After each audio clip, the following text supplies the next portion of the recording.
No matter what business or industry you're in, this is a conversation that you're going to want to tune into.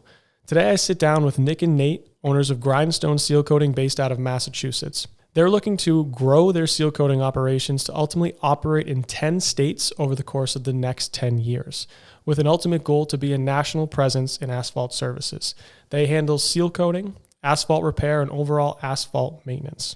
We dive really deep into their minds in terms of what they're thinking about as operators as they go through this phase of growth with ultimately the goal of scaling their company.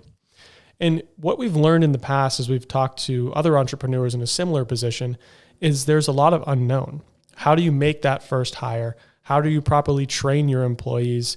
And most importantly, how do you curate a company that has the culture you need or want it to grow?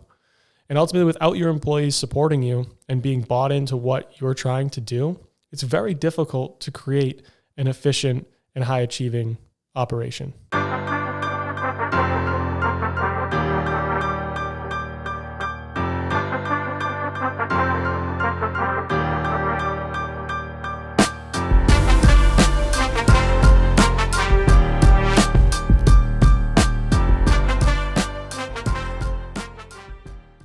Please welcome me in joining Nick and Nate to the show today. Yeah, man. Thanks for having us. Yeah, thanks. It's a pretty sweet intro you dropped there. You'll see it later. Yeah. I'm pumped to have you guys on. I think, as we were just talking about before we started, the transition of the real estate lens to the long game and the new direction that we want to take this aligns really well with, I know how you guys think as operators and the direction that you're taking your business and want to take it long term. And I think that mindset shift is really important for entrepreneurs, because a lot of times when you start out as an entrepreneur, when you first start calling yourself an entrepreneur, you're usually not. You're usually at that point just a solopreneur, and you're probably handling all facets of your business. But then there becomes that pivotal shift from it's me doing everything to, if I want to grow and scale, how do I create systems and hiring to create the operational efficiency to actually do more volume and get more time. So I think it's a really interesting shift with you guys. I want to talk more about what you have going on in your business and how you're handling that mindset shift from your side. So for people who are listening, give us some perspective. What do you guys have going on? What's your business all about? And how do we get to know you guys? Yeah. No, it's been sweet. We started our asphalt maintenance company 3 years ago.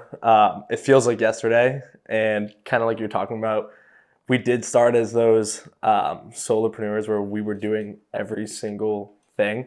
Luckily, there was two of us to help kind of alleviate the struggles that we were having. But now we're starting to see, yes, those systems kind of come into play and start using a lot of those skills that we've learned, about delegation and how to move things off to just help grow our business kind of faster. And we've seen a lot of that growth in 3 years. Yeah, 100%. And it's really it's been a big slap in the face where we're like, okay, there's no way we can truly grow to where we want to be if we're just in the field laying sealer. Yeah. And you also, it's funny where it's almost a rite of passage, right? You have to do the work first. Or you never understand. You never understand your business. Yeah. And you don't understand what it takes for your employees to, do it. And what they're looking for. Yeah, exactly. And how you can best support them, as a boss. It's different than, being a laborer. So without that perspective, I don't know how you'd be able to do that, efficiently. Yeah. It's been, we've definitely seen our struggles. Yeah. But I mean, as everyone knows, you have to fail to get where you want to be. And those struggles and fails are going to be kind of what you lean on when you're going through. So that's definitely help push the resilience aspect of being a bootstrap company coming off the floor. Yeah. And so tell me more from the outside looking in, because I know a lot of people are listening are like, all right, asphalt services, like you said, sealing, what's it all about? Talk to me about the business model. How do you guys, go about revenue, interacting with customers? What services do you do? Just give some context to the listener of what is asphalt services and what you guys do. Pretty much asphalt services is all asphalt maintenance aside from paving. We protect the asphalt, we fix it, and we do patching and whatnot. And yeah, do you have anything else? And I think for us too, being in the asphalt maintenance as two young guys, it's it's so different because a lot of the contractors we meet are just older and they've been doing it for years, or maybe it's a company that's generational.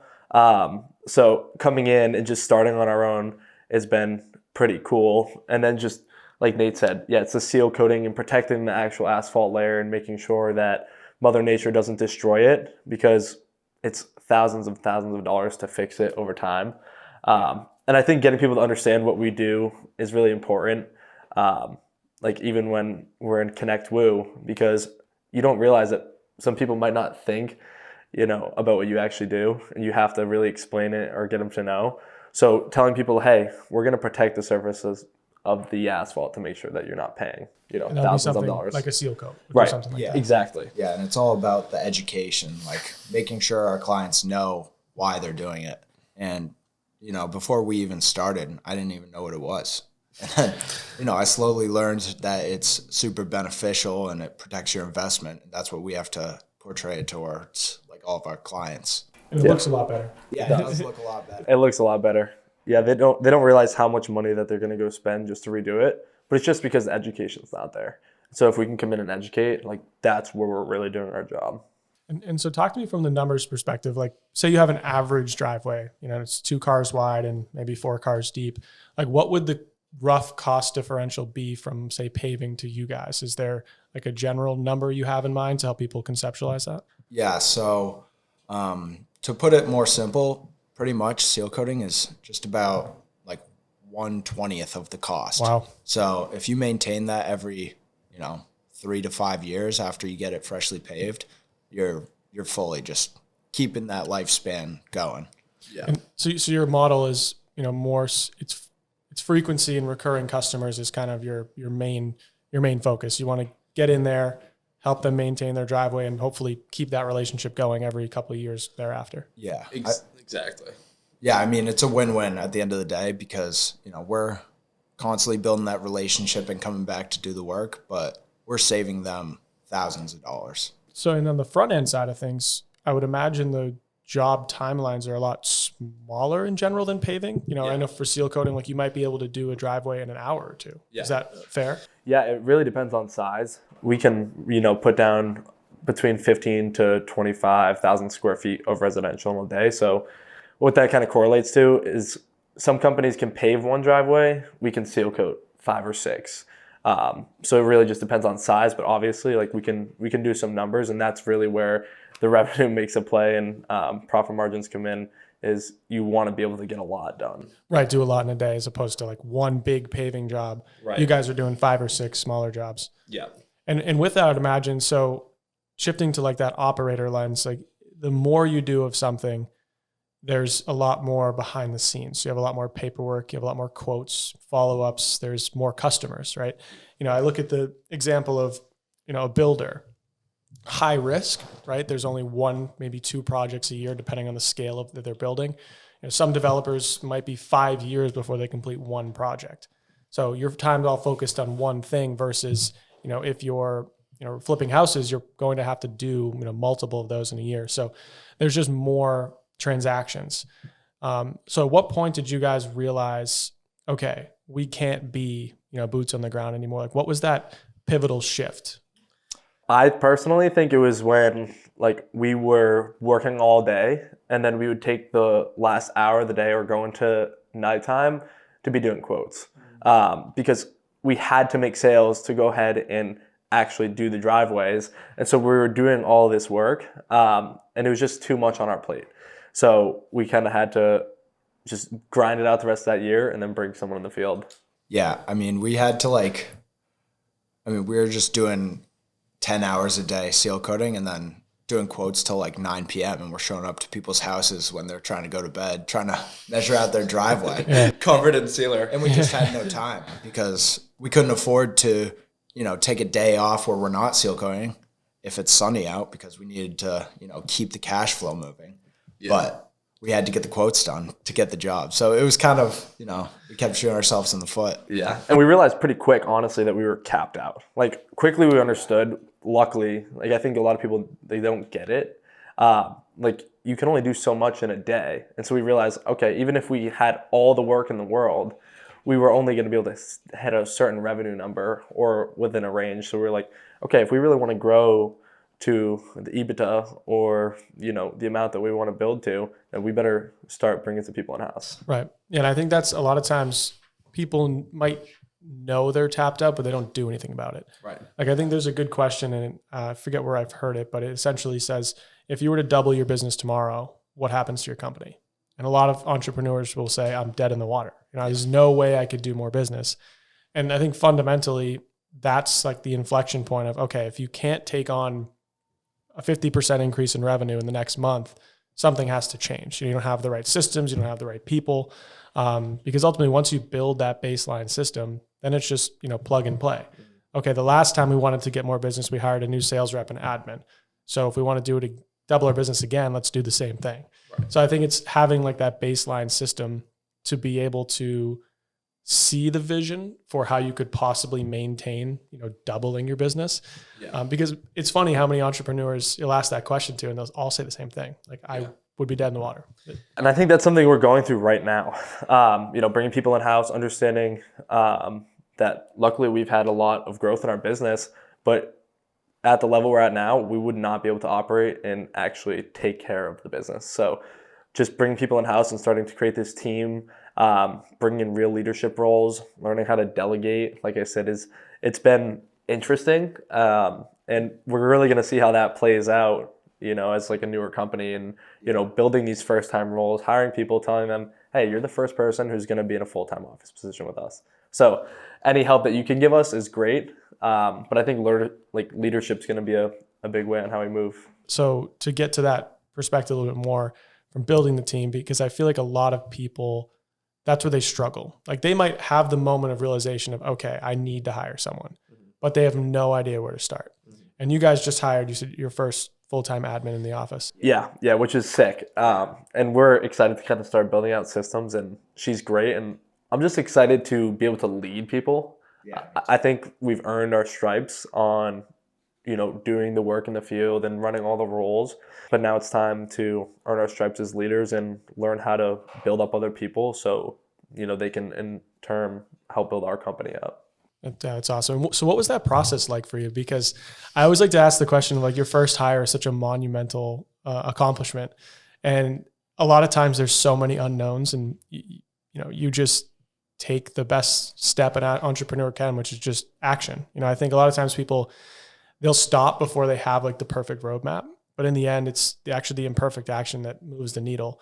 But I want to like jump inside your brain. Like, what were you guys thinking about at that time of like, how'd you know who to hire? Yeah. What position you needed? Like, what was your thought process to start with the office admin, and like, how's it been going? What have you guys learning throughout the process? I would say, starting out, the reason why we knew we needed an office admin was because me and Nick were just drowning in everything. We were wearing all the hats, and we knew that this position would be a huge like weight off our chest, which is just a waste of our time at this point. And then we kind of just threw everything at the wall and saw what stuck, because we, post on Indeed, ton of social media. We printed out, 1,000 flyers. We were just posting them everywhere at coffee shops, and we kind of just got a good amount of applicants, and then we slowly learned how to really interview. I'd say we best interviewers in the past. It's a new skill. Yeah, it is. It is a skill. And yeah, we kind of just went through it and figured it out on the way. Yeah. And it was sick too. Like, having so much abundance, I think, is what saved us, because there was the first person who came in and I was like, all right, let's hire her. And it's like, no. First one. And he was like, we need more. So I think we probably had 20 people come in for the office position at least. Yeah, at least. Yeah. And then like, we knew, like, right when we found the perfect fit, we're like, okay, this person is going to fit our business. And that's what was sick. Thanks for slowing me down. Pumping the brakes. I was like, I love her. And then Nate's like, no. Like, let's give it like a month. Yeah, let's see some other people. And then she took another job, and we're like, all right, it's meant to be. It's meant to be. Yeah, it works out in the end. Yeah. But I think your answer was perfect for like a lot of people who are listening, because, the show, we get people from all scopes. We have people who are in the similar position. They're building businesses. They want to hear other perspectives. And then we do get some people who are, at the mid tier or higher tier. So they're they've done a lot of this, but they just enjoy the conversation. But I think for those people who are listening and they're like, okay, I heard, Nate's perspective, like I'm overwhelmed, but where do I start? And like the best answer was what he said, which is somewhere. Like you don't have to, you're never going to make the perfect call. And I think, one thing that's resonated with me, I was listening to a seminar by Patrick Bet-David, and we were at a conference in Florida. And when he was talking on stage, he poses a question to the audience. And if you've ever seen him speak, he is dialed. Dude, he's sick. He's dialed in. I love that. When he looks, when he's talking and looking at you, it's like he's staring into your soul. He looks, either right through you or right past you. He's on a different mission. But he asked this question that basically says, like, whenever you're making a decision in business, you either have to ask yourself, is this an inconsequential or a consequential decision? So if I make this decision, could it significantly derail the future of my business? And if the answer is no, then just make it and move on. So it's like, for an example with that hire, there was an example, another great author I was listening to, Dan Martell, talks about this a lot. It's like, be slow to hire, but quick to fire. So like worst case, you pick someone, doesn't work out. Okay, move on. It's sometimes a hard thought to let someone go, but at the end of the day, that's business and life. And maybe there's a better fit for them somewhere else. We've had to let people go in the past and they're way happier than they were with us. So we just weren't a good fit. I'd like to think it's not because we're not good operators. Right. I just think different values align with other people and, sometimes they're better suited in different places. But like, that's, I think, a good thought framework for people listening is, if you have that decision that you're making, like, who do I hire? What do I need to hire for? It's like, pick one thing that's a pain point and just take action and then stay focused on that one thing. Yeah. It was pivotal for us too. We both read Buy Back Your Time at the same time. Yeah. And we were just like, oh, wow. It was like eye-opening. Yeah. We saw so much low-hanging fruit that we were just holding on to because we had to do it. And probably also because we were a little fearful of letting someone else do it or thinking about, paying someone else to do it. But realizing that, okay, eliminating the visionary aspect of what we actually are here to do, of run the business, see things through, implement, integrate, grow.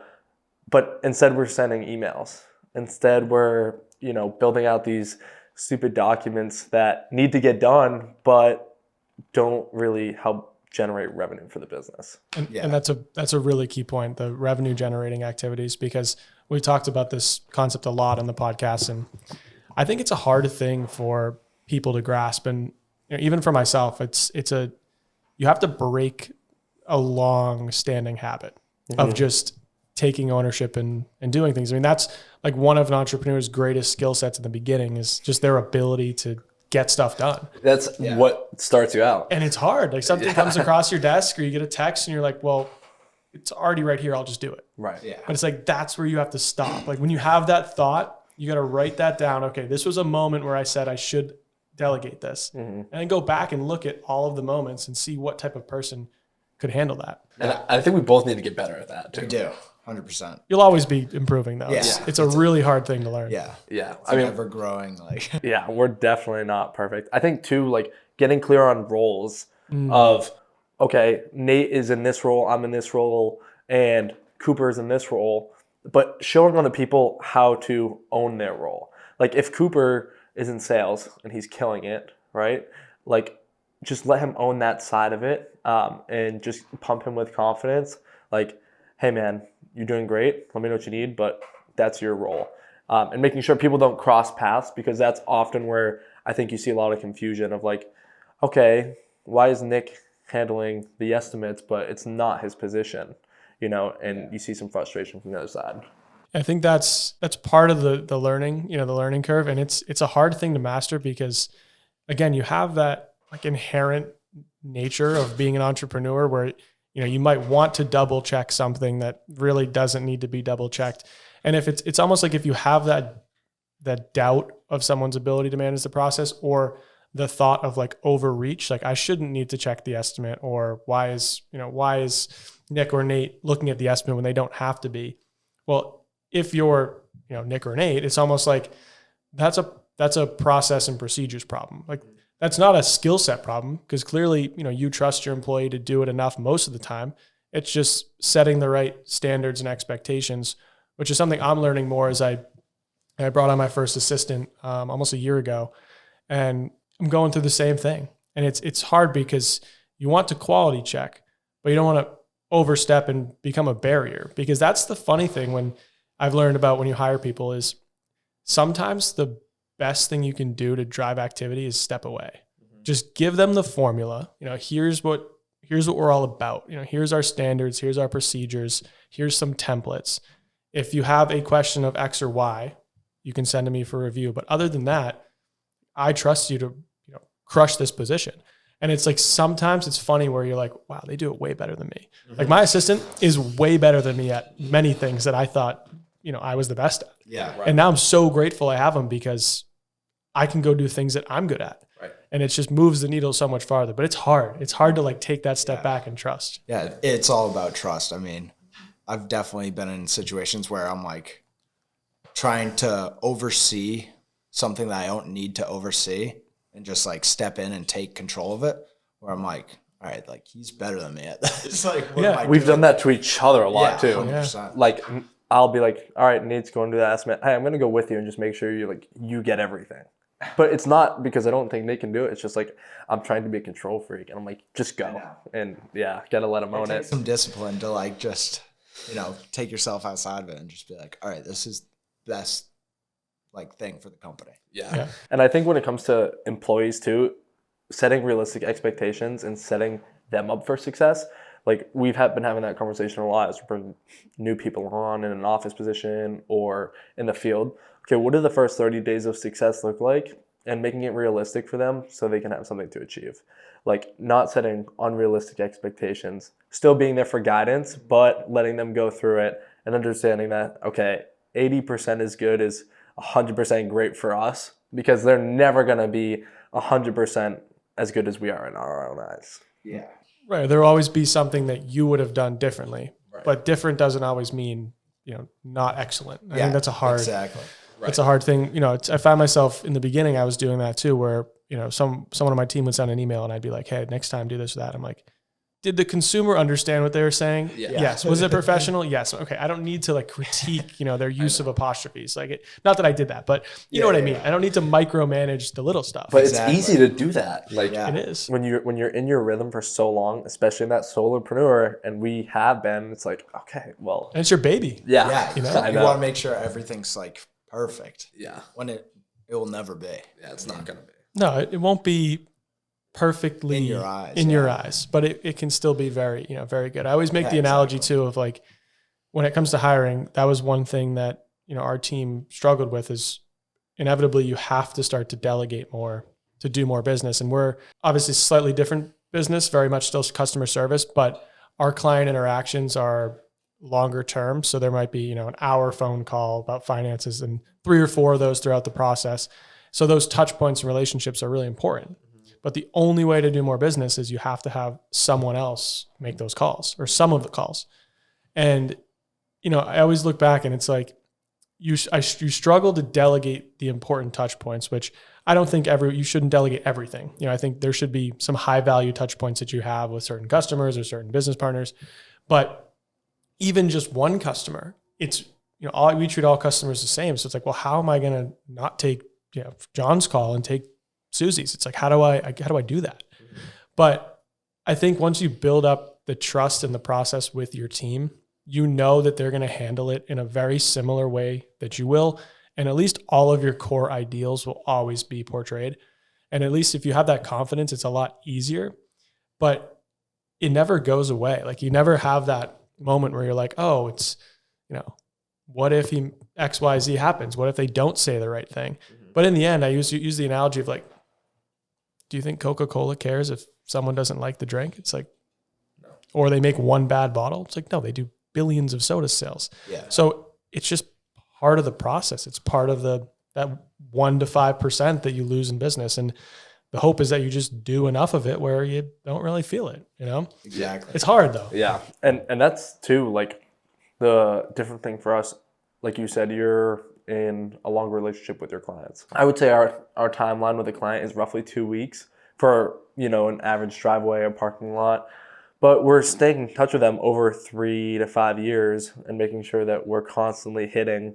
And that's kind of been that automation that peeks through of like, okay, this is a little different from what the industry has probably seen of staying on top of customers, and just really making sure that we can drive some of those leads to kind of come back in too.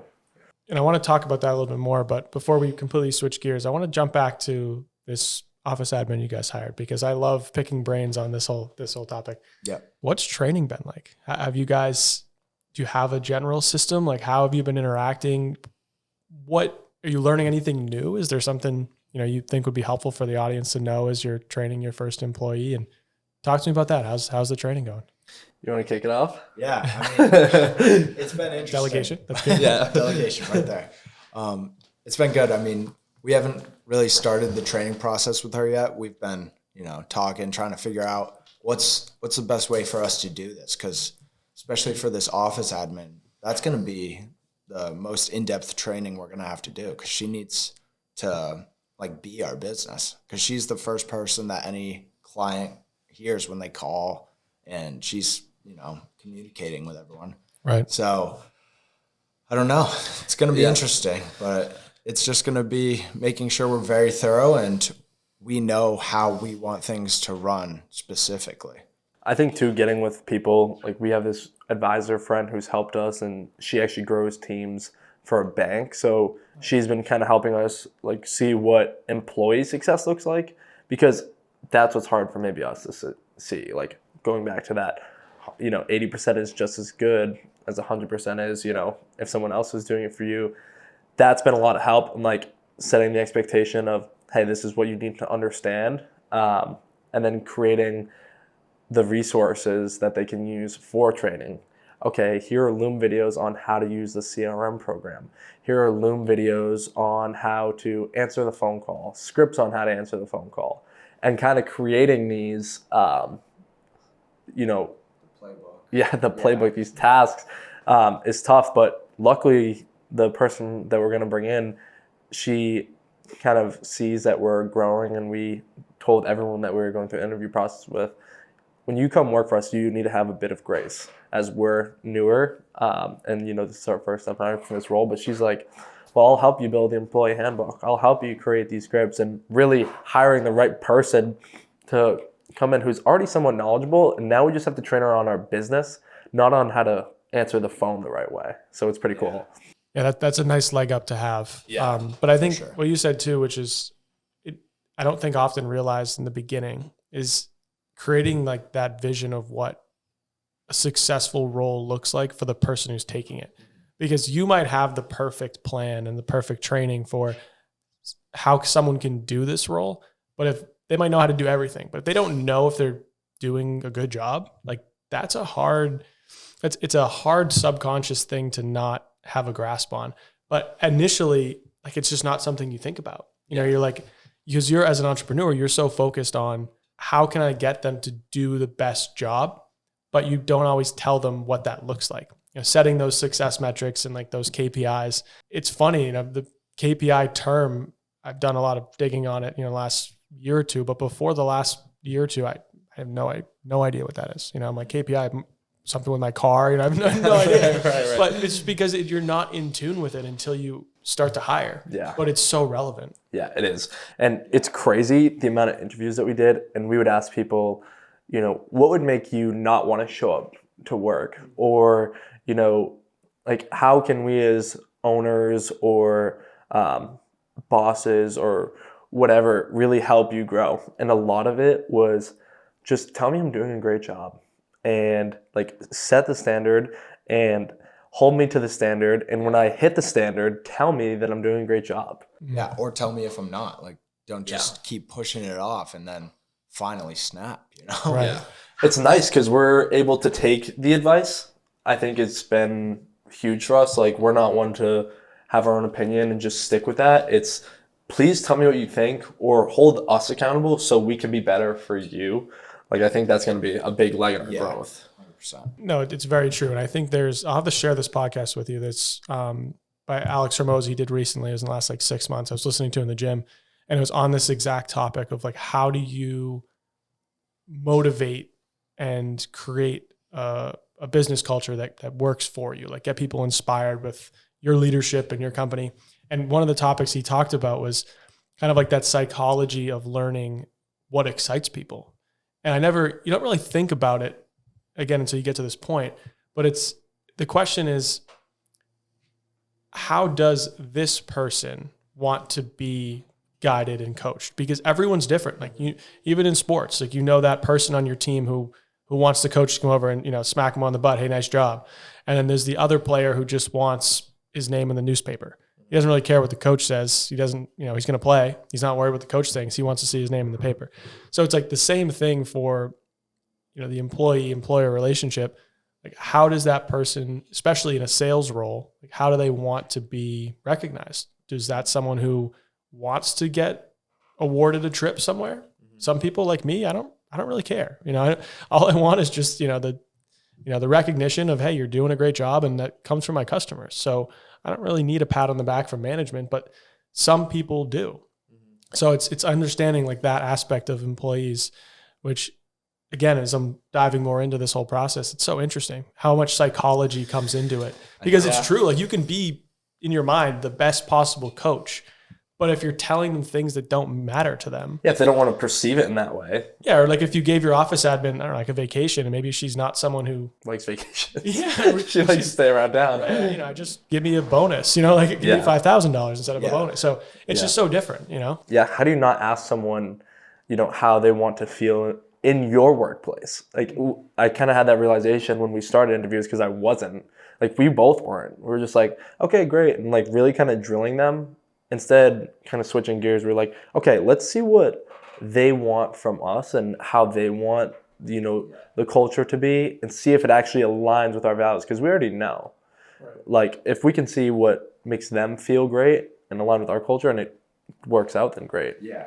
Because in the past, it's been more just, okay, are you fit for the role? Like, not are you fit for our company? Yeah. Like, can you do the work? Do you have experience? Are you physically able? Are you physically able? Yeah. Where we weren't asking, honestly, the more important questions were, is this going to work out long term, or is it even going to work out for a week? Right. Because if they show up and they don't have the same values and, drive as us, then it's just not going to work. Yeah, you can always teach skill set, but sometimes you can't coach the intangibles. That was even from like, I remember my youth football coach, he would always say that.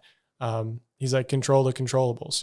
You can't, it's your attitude and your energy and your effort. It's like those things, that's only something that you can control. Everything else, like skills, you can learn how to, code on a computer or seal coat a driveway manually. I mean, those are skills you can learn. But it is funny how like that becomes most people's first look, is like, let me see how skilled they are. And actually, as we were hiring for a position on our team, we started with that approach, and we were really stringent on the experience criteria and their skill set of, do they know these 5 different softwares? What's their experience like? And it ended up not working out with the role that we hired for with this particular person. And it was because of that exact thing. We didn't think enough about how they're mentally going to fit in our culture, like with our expectations, our vision for the team. That's important too, because like even for office admin, like some office admin might be a retired accountant who just wants to collect a paycheck.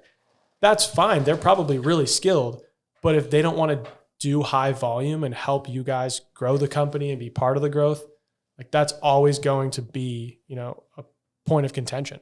Yeah. So it's interesting. We let people know like right away that like where we are in our company, where we are going, and just kind of help them understand like it's not going to just be, kind of clock in, clock out, everything's the same. Like in this stage right now, Nate would tell them every time, it's going to be frequent amount of change. And we want you to know that we'll always be here to support you, but we need your support in return, for you to come in and understand that we're also growing. It's not just them. And which for the right person, that's a home run. Exactly. Like you're telling me I can be involved in your company and I can give you feedback and you guys will listen. Like that's awesome. A lot of people don't get that. Yeah, which we've seen so much success with. Like people love to hear that. because 99% of all businesses, they don't want to hear what their employees have for ideas or how to do things. I mean, we tell our technicians, like, if you have a better way to do it, let us know and do it. Right. Yes, why not? Right? Right. So yeah, see if we can, make something better, which if you get the right people who are bought into that culture, that's an amazing thing. Yeah. Like last year we hired this awesome kid, Trevor. He's come back this year. We love him. And he had been seal coating for like 6 years, I think, 5 or 6. Yeah. And so he was showing us better ways to do things. And like, if we're not able to take that and use it, it's like, what's the point? Just shut up and work. Like, that's not how you approach it. It's like, okay, what can Trevor bring to the table? And, let's implement it if it makes sense. It's also interesting because it's coming from the perspective of like someone who's boots on the ground. Like, if the soldiers are on the battlefield and they're like, hey, maybe we should go that way instead of go this way. Someone from a command center 800 miles away is like, nope, stick to the plan. It's like, what if they saw, you know what I mean? Like, they're on the ground. Like, how can you argue exactly, at least considering the point? I mean, again, maybe there is a better way to do it and you hear the feedback and let them know why, but it's at least listening to that, suggestion, I think is super important. Yeah. It all comes down to like just an open line of communication too. I mean, we preach that we're willing to take criticism and change with it. So if anyone has ideas, like, we're fully open. Yeah. And setting a place where people can come to, actually give their ideas. Like, we're going to plan to have a team meeting twice a week, and then one-to-ones every, probably 6 weeks with each one of our team members. So they can feel like they can actually come communicate, because a lot of the times, like, if you set the expectation that, oh, when you come tell me that something's wrong, it's a bad thing, they drop that line of communication. And they're just not going to come talk to you, or they're going to be feared to bring something up. They're going to be feared to tell you when they do something bad. I'm like, I want to know if you do something bad so that way we can fix it. I don't want you to hide it. So like, making sure that they can actually come talk to you is huge, and people might not even think about that. Make the opportunity known that they have that line of communication. Yeah. And that's a good question I want to talk a little about with you guys is, I know you keep mentioning last year, and for those who might not put it together, obviously seal coating is a seasonal business. Mm-hmm. So I would imagine, and I'm speaking from a position of having no idea, I haven't done it, I'm not in your shoes, but what is it difficult to keep that company employee relationship with some of those seasonal workers? Because imagine most of your workforce comes on in late spring, stays till late fall. Mm-hmm. So what's it like? How's it been managing that aspect of it?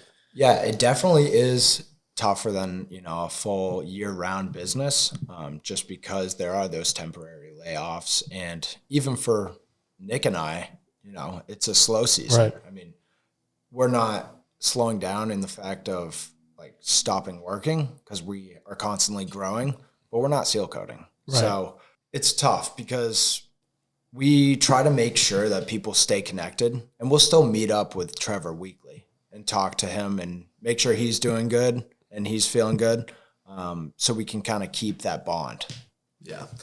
Yeah, it's cool. And it's been awesome to like talk to Trevor through the off season. And I think next year it's just going to be like making touches with people and making sure like they still feel it, or having a Christmas party and bring everyone in, giving a Christmas bonus or whatever it may be, just to like make sure that they still feel valued, is going to be cool. Yeah. And that's huge to us. It's not even just to keep them for the next season, but it's the culture we want to build. We want to make sure people understand that we care about them and they're not just an employee of ours. Yeah. And I think it comes from, I can tell when you say like you're genuine. And I think that's like a big thing that people in your shoes like don't always realize. They might want the company culture, but they don't actually want to talk to their employees. And like that typically never works. But I can tell from your position, it's genuine. Like you want to make sure people enjoy working there. You want to have that relationship with your employees. And I think that shows, in the companies that do it succeed. I mean, that's for North Point, we're about 180 employees now. And the two owners, Rich and Tim, are brothers. They started in 2005. That's something that they never lost as they grew.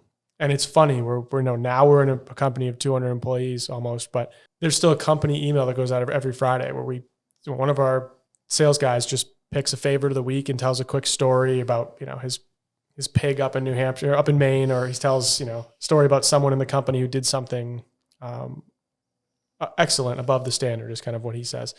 And like that all started with just his team, and now it's grown to the company. And then it's slowly transitioned into now we have a weekly pick 'em, for the NFL games. So everyone puts in a pick and stuff, but everyone really bonds with knowing each other. If there's someone on Friday who gets picked for the favorite of the week, the whole company chimes in. Oh my God, Janet's awesome, XYZ. I had this great experience with her. And then when that company comes together at our annual party, the energy in the room is so different. Yeah. And my assistant came from a large company, thousands of employees. When he came to our company party, he was like, the feel is so much different. He's like, you already have a perspective, everyone in the room, and everyone genuinely likes each other, and we all pull together. It's all just really good people. And that was always their thing, was whoever we hire, it's always going to be good people. It's not about your employee retention rate. Like if you cared about who you brought onto your team, and they fit in part of your culture, it's not going to feel like a chore to make touches with them and like make sure that you guys are like still growing together. Because in a relationship, each person has to serve each other. Like me and Nate have been serving each other so we could grow, and Nate is better at some things, I'm better at others. But if you're not doing that with your employees, then it's not going to work out. You need the camaraderie. You need it. It's always, how can I help whenever someone calls internally? And that's, I think, such a powerful question that is part of the culture. How can I help versus what do you need? Two completely different answers. And it's not just the words, it's really the meaning behind them, because maybe the culture is not there. Yeah. And we're reading What's in It for Them right now by Joe Polish. Have you ever read that book? It's so cool. It just highlights relationships to be able to see, okay, what is in this for Ryan? Instead of like being more of a taker, like how can I benefit from this relationship with Ryan, and see like, okay, how can I help Ryan benefit from our relationship? And thinking of that from an employee standpoint, like, okay, what can I do as an owner or manager to help grow them? And that's been cool. It's an awesome perspective. Yeah. I'll have to check that out, because as you can tell, I'm all in on this discussion. I think it's such a cool set of skills and next phase of entrepreneurship that I think is really exciting. But as we approach the end of the show, which is crazy, that was fast. That's fast. Time flies. We still have a few minutes, but I want to pivot the direction a little bit to looking forward. We've been talking a lot about what you have going on now, but one question I like to ask people on this show is talking about their Mount Everest. So what I mean by that is it's actually a theory from a guy named Pace Morby, who runs community based on real estate financing. We were Pace guys before we were Sealcoat guys. So you get it. I was talking to Tony Eisenhower last week, and he actually gave me this thought. He was explaining the whole theory, and I think it's going to become a fundamental question on the podcast because I love the idea. But talking about your Mount Everest, like what is your 10-year vision that you see for the company, and what are some things you feel like you'll have to tackle that you haven't yet in terms of skills? Maybe it's building out operations, maybe it's mastering the sales process. I think the whole goal of this podcast is to bring people inside the minds of like the operators. Like, what are you thinking about as you're growing the business? So talk to me a little bit about that 5-10-year vision. What are you guys seeing as the growth for the company? What's your goal? And what are some things you're thinking about as some, not obstacles, but some targets you'll have to hit along the way? Nate, you want to highlight that growth of kind of what we were talking about? Yeah. So our 10-year goal, not exactly 10 years, but we want to expand, like constant growth upwards and, just across the nation. We plan on opening multiple locations, starting, New England and just spread out. We're right up in that corner. We can just keep going. But yeah, some struggles I know we're going to run into is obviously hiring and managing. I think this season is going to be a great step for us to learn how we are as leaders and how we deal with, very stressful, very tight scenarios. So I think that's going to be a huge thing. It was good for me and Nate to see that we both kind of wanted different things, but making sure that we build Grindstone to bring us both to where we want to go. And I think in doing that, like we talked about, opening multiple locations and franchising and seeing what that realm looks like, just because we understood if we can narrow down exactly what we're good at, be so good at it, create the systems to where we can just plug it into a market, find the right partner to work with, and get leads from, and then just do the work, that we can grow this massively. Yeah. Which is sick. Like it's cool to see. And right now we have location number 1 to be able to use as a test. All right. Like how can we put these systems into place to actually use them in different places? And sure, that may vary. Build the scripts. You got to build that blueprint so you can repeat it in the future. But it's real. It's really a thing. I think that's what some people, like when they're wanting to grow, might have struggles with. Like there really is systems, and it's just a blueprint that you can kind of go in and tweak. And it's nice to rely on. Like if I have a script to sell Ryan and it's just not working, okay, well then obviously we got to go back and do some work. Let's try it again. And then if it's still not as great, just keep, going back to it. And refining and improving. And I think, so your goal, like 5-10 years, say 10 years, would be to have Grindstone in all 50 states. I think that's like a big shot. Yeah. I think we want to be out of New England for sure. For sure. I think. So the East Coast for the most part. Yeah. I can confidently say, like 10 years, I would like to have at least 30 states. locations. Love it. Yeah. I love it. Yeah, no, it's sick. Because I don't want to be here. Yeah. Like Nate wants to be here personally, and I want to move out west. So we're like, okay, well, how can we? Seasons. I know. So, We got to get, all around. I know.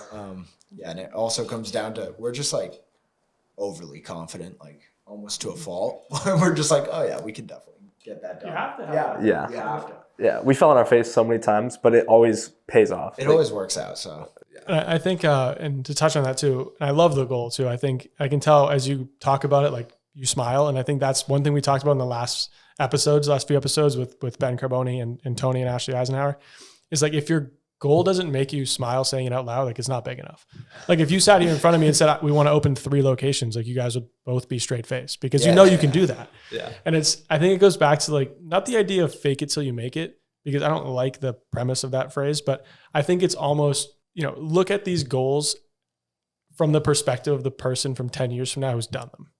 And you're just excited for the fact that you've completed them. So it's like, you're not faking, I think faking inevitably has some negative connotations. Yeah. Like you're not faking it, but you're just leveling up your attitude and your perspective, which I can tell you guys have. So it's awesome. Yeah. Yeah, and if you want to go get that goal done, and I think it's hard to maybe find the time, but when you can, go find the person who's done it. Because I'll tell you what, there's definitely another service. I know there's a roofing company that has 30 locations across the country. Yeah, like someone has done it. 100%. So if we can just go find someone who has 30 locations and just be like, what's the blueprint? And 100%. listen to them and learn from them, it's just going to go so much faster. Yeah. Finding the right people. Yeah. Absolutely. Yeah. The people at the top are collaborating, and that's the truth. It's like, until when you first start, you don't have that circle, but then you realize you can still get there either way, with or without help. But it's like, well, if I'm going to get from Massachusetts to Florida, do I want to take a car or plane? It's like, well, plane. It's the same thing with like the business mindset, where if you want to take the plane, then get those mentors and those people who have done it before. Yeah. Because they'll just show you it so much faster. And that's where we've grown. I mean, that's where we've been able to see fruitfulness in our business because of the partnerships that we've made and the relationships. And I think a big yearly goal we have for us too is we got one of those big calendars. Have you seen them? And there's a date marked out in November for the Genius Network. Have you ever heard of it? No. You got to check out Joe Polish. He's a genius, this guy. And he's just super intentional with relationships, but has built probably the best networking basically group in the world. Like a mastermind. Yeah, and it's called the Genius Network, and it's $75,000 a year to be a part of. But you got guys like, there's a bunch of big authors in there and notable people that like you'd want to be in a room with. Like Tommy Mello's in that group with A1 Garage Stores. James Clear, what did he write? Oh, he wrote Atomic Habits. Yeah. Like he's in the group. Like, so there's some big people, but I think surrounding yourselves with that, and we just want to get to the annual event so we can like check it out and get ourselves in a big room. And it's a great perspective shift. Even just being in the room, like you might not join year one Yeah, because one, you want to see what it looks like anyway. exactly. But it's such a mindset shift where that's where, even some of the ideas for the informed investor and they're coming from these bigger rooms. People who are talking about, I've done that. I own a community of 1,000, 10,000 members. Pace Morby. It's like, well, that's pretty exciting. If this guy can do it, I can do it. Exactly. So it's inspiring. And there's local rooms. So you can get in that are bigger than you. And I think understanding that is key. Like going to your first mastermind event at Off the Rails, like that was a big room for us. That was awesome. To be able to go in and be around some higher level players and just a different industry too of people that we're not typically around and be able to network, see how we can be a solution for some of their problems was really cool. And I think just like even local relationships like Connect Woo has been amazing. And starting to see where we can grow those connections and realizing that they take time. I think for us, we were like, all right, well, we're going to go into Connect Woo and get like a bunch of leads and make a killing. And then it's like, no one knows you. So It takes time. Yes. But when you put in the work, it comes to fruition. And I love to hear you guys say that because that's one thing that, I'm really trying to build is like some of those rooms locally. Connect Woo, great example, curate that network of professionals. And I think we've done a good job collectively with making that culture where people really do want to connect you with someone who needs your service because they'll know you'll help them. Exactly. And it's like, that doesn't come right away. You have to learn to trust them, learn what they do. But once you get that, it's contagious how much of like a sales force it's becoming. I have some people, reach out to me and I'll do the same to others. Like, how can I find more people for you? Like what is there something I'm missing? Like, I know you can help them. I just don't know how to start the conversation. Yeah. And it's like, it's a really powerful thing just coming from, that room. And getting clear on what they do. Like that's like going back to what I said. No one understood what we did, and I didn't realize it for the first 4 months of me going every Wednesday talking about our business. And then someone was like, "So, like, how do you do it?" And I'm like, seriously? I'm like, I've been here for the last 4 months. I'll work on the script. Seriously. So like, just getting people to understand what you do, like, helps them think you more. And you've done a good job at helping me personally see that. Like, okay, how can I get other people to like easily understand what I do? And by kind of telling stories of times that they've dealt with clients or whatever, it's just helped too. Yeah, it's nice to have that perspective. I'm glad to hear that because that's what it's funny where people don't think about that. What they're telling people about their business. I know, because it's like to us, it's like duh, we do seal coating. You know what I mean? the simplest thing in the world. Like I watch TikToks on seal coating daily, and I'm like, but to someone else, they're just like, what are we talking about? Yeah, they have no idea. Yeah, exactly. not a clue. But I love the conversation, and I'm excited to, part of my goal with the podcast is to hopefully stay involved in the journey. Like in another 6 months, a year, like would love to have you guys back on and see how we're progressing towards that goal of taking over the East Coast. Yeah. Yeah, dude, that'd be sick. I love it. Yeah, this is awesome. Thanks for having us. Glad you guys came on. Pleasure to have you. Yeah. If people want to learn more about you or get in touch with you, is there anywhere specific that they can do that? Yeah. Obviously, you can check out our website. It's grindstoneasphalt.com. And then Instagram, TikTok, Facebook, just Grindstone Sealcoating. Plain and simple. So check us out and see what's going on. I'll drop your info in the show notes too. So if people want to learn more, then they can contact you guys. Cool, man. Awesome. Awesome. All right. Good stuff. Thanks, Ryan.